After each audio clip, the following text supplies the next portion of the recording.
So this is Chiara for the Hot Meattelli. Michael Sheen, great to meet you. And you. Professor Meattelli, was it? Meattelli.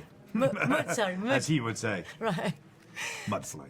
So this time you are the villain. Right? Yeah. Sounds like it looks like you had a lot of fun. I wonder what Yeah. It's better to do the villain than the good It's a boy. wonderful story, you know. It's a wonderful thing to be a part of. And, you know, growing up when I was watching, you know, classic children's films like Chitty Chitty Bang Bang, you know, it was the villain, it was the child catcher in Chitty Chitty Bang Bang that kind of stays with you. And a good villain in a classic children's story is so important and such a treat to be able to be a part of. So he's full of ridiculousness, he's full of hot air and pomposity and hates Dolittle, but he hates him because he wants to be like him. He's actually jealous of him. He wishes that he would be more like Dolittle, and so I think it's often is the case that it's jealousy and fear of not being able to take the risk of being like that actually turns into trying to stop those people, you know. And so it was great fun to do that. And obviously, being a bad guy depends on who the good guy is, and so having a fantastic character like Dolittle played by Robert Downey Jr. was a real help in what I was trying to do.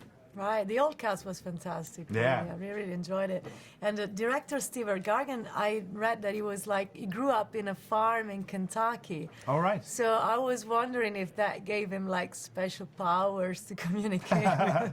I have no idea. You'd have to ask him.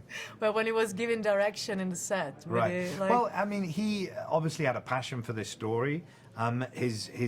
His background is in very different films, you know, very different kinds of stories. So he brought a very interesting perspective to it.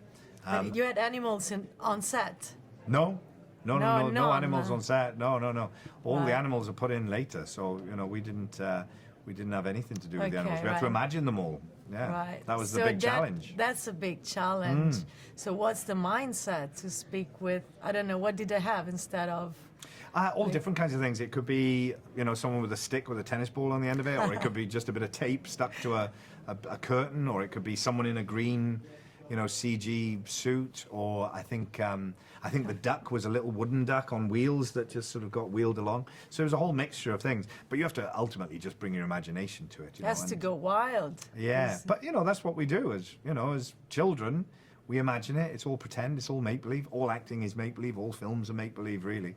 So it was a sort of purer form of that, really. Right. And what about Michael Sheen? What's your relationship with your inner child? I mean, well, I think as an actor, you've got to always engage your imagination, and it's all pretending. You know, it's all make-believe. So.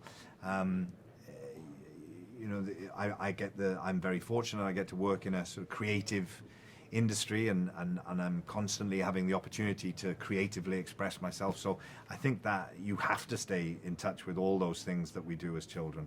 And that's why I think it's lovely to be able to do films like this that children can enjoy and watch and be a part of. You know, I have children of my own, and it's lovely to be able to sit together and watch something. You know. Could they see the movie already, your children? No, I haven't seen the movie yet, so Oh. I'll be watching it at the premiere. Are they looking forward to it? I bet.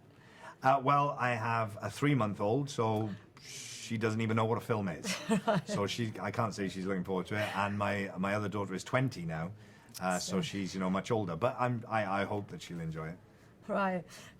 What about for you, like your relationship with animals? Because, you know, we see during the movie the sign, like humans are not allowed. Oh, right, and yeah.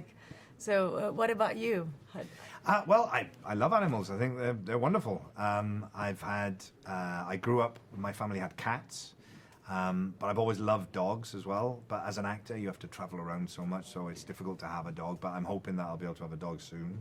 That would be lovely. Where I grew up in Wales, we have a lot of sheep everywhere, so I've got used to seeing sheep and cows and that kind of stuff. But yeah, I love animals. I love watching nature documentaries. You know, those wonderful David Attenborough Planet Earth films. I think they're just amazing. So yeah, so I love the animal world. I love Welsh. It's psychedelic. The green in Welsh is psychedelic. Right? Yeah. Well, yeah. There's a lot of interesting mushrooms around. Yeah. Thank you so much for your time. Pleasure. Love this Nice to mushroom, meet by you. the way.